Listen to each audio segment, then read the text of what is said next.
ngalan ng Ama at ng Anak at ng Espiritu Santo. Amen. Sumainyo ang kapayapaan. At sumaiyo rin.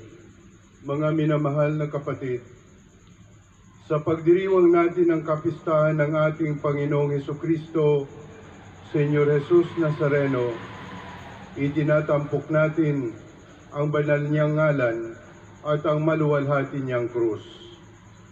Sa pagkakatawang tao ng anak ng Diyos, si Jesus ay naging daluyan ng buhay at kaligtasan. Sa krus, iniunat ni Jesus ang kanyang mga kamay at inialay ang kanyang buhay para sa kaligtasan ng tanan.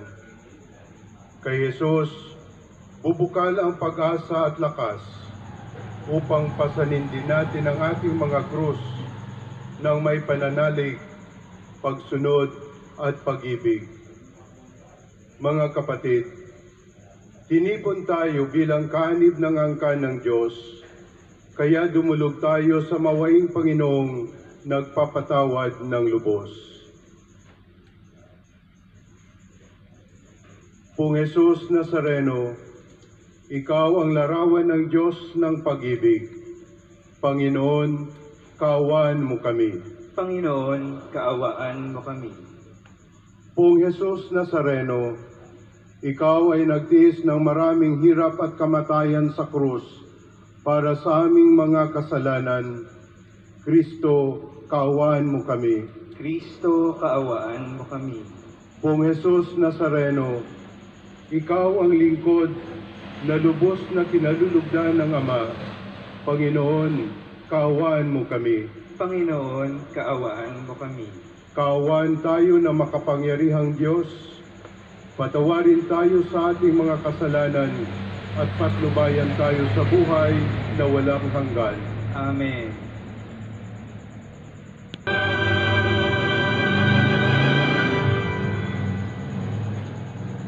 Manalangin tayo.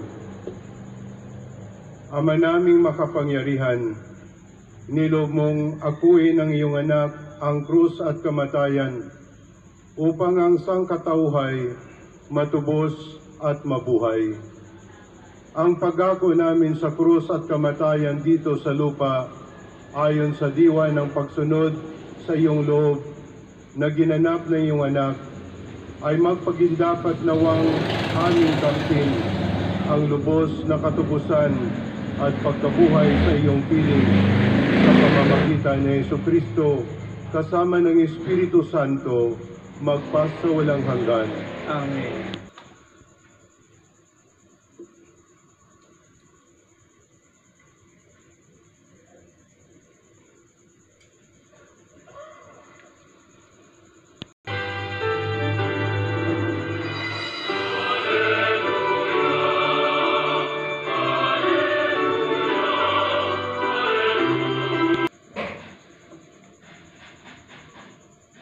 Niyo ang Panginoon.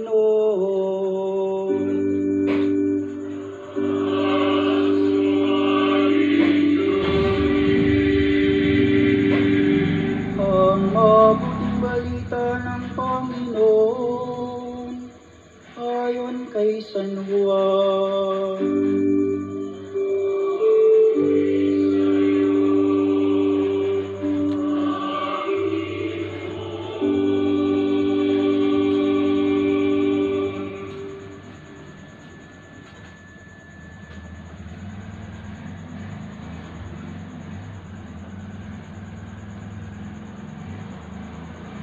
Noong panahong iyon, sinabi ni Jesus kay Nicodemo, walang umakyat sa langit, kundi ang bumaba mula sa langit, ang anak ng tao.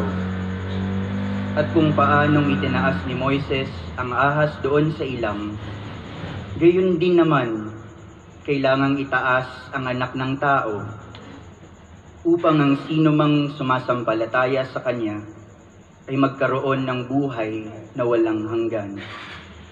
Gayon na lamang ang pag-ibig ng Diyos sa sanlibutan.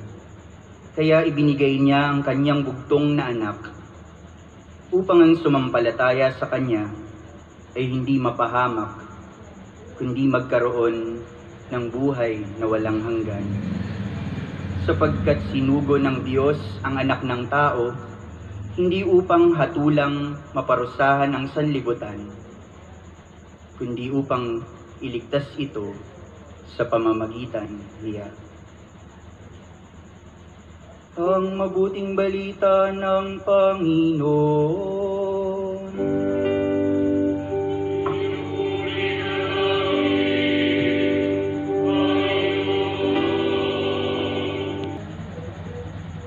Jesus Nazareno. Nagpapasalamat tayo sa Diyos sapagkat tinipon niya tayo ngayon upang sumamba at maglingkod sa Kanya. Masaya ko na makapiling kayo ngayong piyesta ng mahal na pong Nazareno. Maligayang kapistahan po sa ating lahat.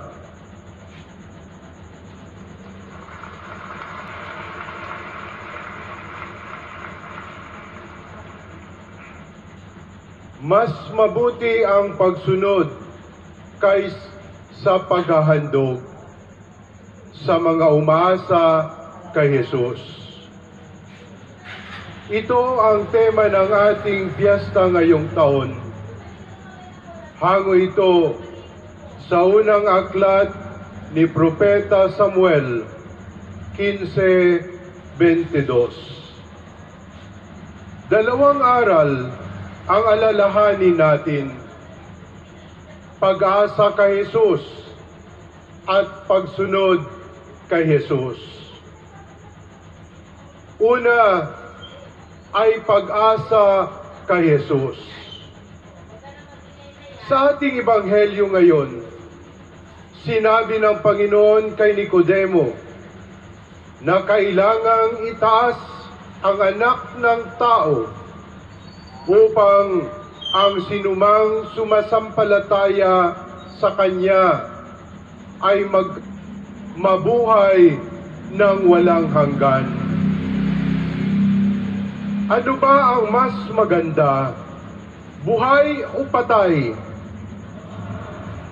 Mas malakas, buhay o patay? At ang gusto ng mahal na Senyor para sa atin ay hindi lang buhay, kundi buhay na walang hanggan. At may kasabihan pa tayong mga Pilipino, habang may buhay, may pag-asa. Habang may buhay, may pag-asa. Naniniwala ba kayo roon? May mas magandang turo ang mahal na Senyor. Sa halip na habang may buhay, may pag-asa, ang turo niya sa atin ay habang may pag-asa, may buhay. Pakiulit nyo nga po, habang may pag-asa, may buhay. Hanggat meron tayong pag-asa, meron tayong buhay.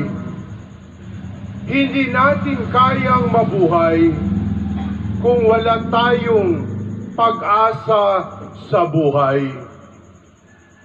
Dahil ang taong walang pag-asa sa buhay ay taong papatay-patay. Mga kapatid, may pag-asa tayo dahil buhay si Jesus Nazareno. May pag-asa tayo dahil buhay ang mahal na Senyor. Sa tuwing sumisigaw tayo ng viva sa mahal na Senyor, sinasabi natin na buhay ang mahal na Senyor. Buhay ang pag-asa natin dahil buhay ang mahal na Senyor. Nabubuhay siya sa mga puso natin. Nabubuhay siya sa paligid natin, kasama natin. Huwag na tayong magpapatay-patay. Habang may pag-asa, may buhay. Kaya't mabuhay tayo sa pag-asa kay Jesus. Viva Jesus Nazareno! Ikalawa namang aral ay pagsunod kay Jesus. Sa ikalawang pagbasa, sinabi ni San Pablo na ang mahal na pong Jesus Nazareno ay masunurin sa kanyang Ama. Sumunod siya sa kalooban ng Diyos Ama, magpahanggang kamatayan. At bakit masunurin si Jesus? Ito ay sapagkat mahal niya ang Ama. Ang nagmamahal sa Diyos ay sumusunod sa Diyos. Ang umaasa sa Diyos ay sumusunod sa Diyos. Kaya naman, mga minamahal na kapatid kay Jesus Nazareno, kung tunay tayong deboto, kung totoong mahal natin ang pong Jesus Nazareno, maging masunurin tayo sa Kanya. Gayahin natin siya na masunurin sa Ama, magpahanggang kamatayan. Sabi sa ating tema ngayong taon, mas kinalulugdan ng Diyos ang ating pagsunod kaysa paghahandog. Sa totoo lang, ang pagsunod ang tanda ng pag-asa. Kung ano ang sinusunod natin, yun talaga ang inaasahan natin. Kung naghahandog tayo sa Senyor, pero sumusunod naman tayo sa pera, ibig sabihin, pera talaga ang inaasahan natin. Kung nagdedebosyon tayo sa Senyor, pero sumusunod naman tayo sa masamang tao, ibig sabihin, masamang tao talaga ang inaasahan natin.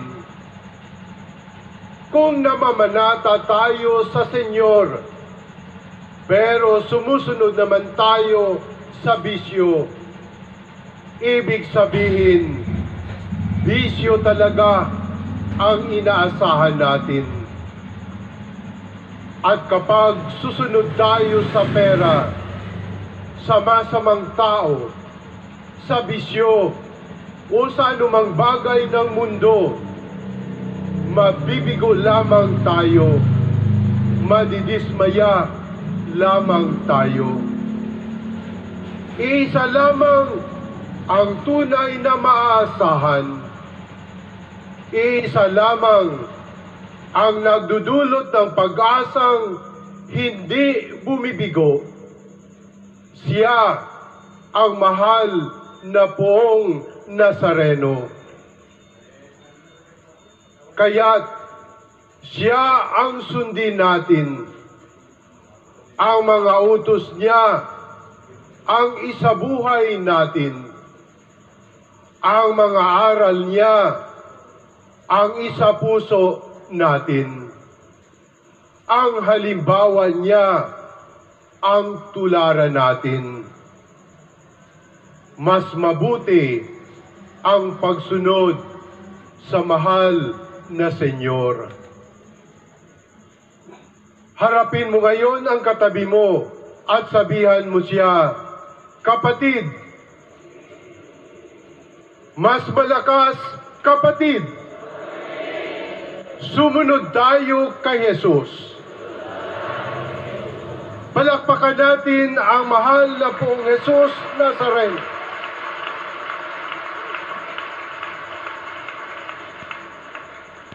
At pagsunod kay Jesus, ito ang mga tanda ng tunay na deboto. Ipangako natin ito kay Jesus. Siya lamang ang maaasahan natin. Siya ang lagi nating sundin. Viva Jesus Nazareno! Amen. Ito ang kordero ng Diyos. Ito ang nag-alis ng kasalanan ng sanlibutan. Mapalad ang mga inanyayahan sa kanyang piging. Panginoon, hindi ako karapat-dapat na magpatuloy sa iyo. Ngunit sa isang salita mo lamang ay gagaling na ako.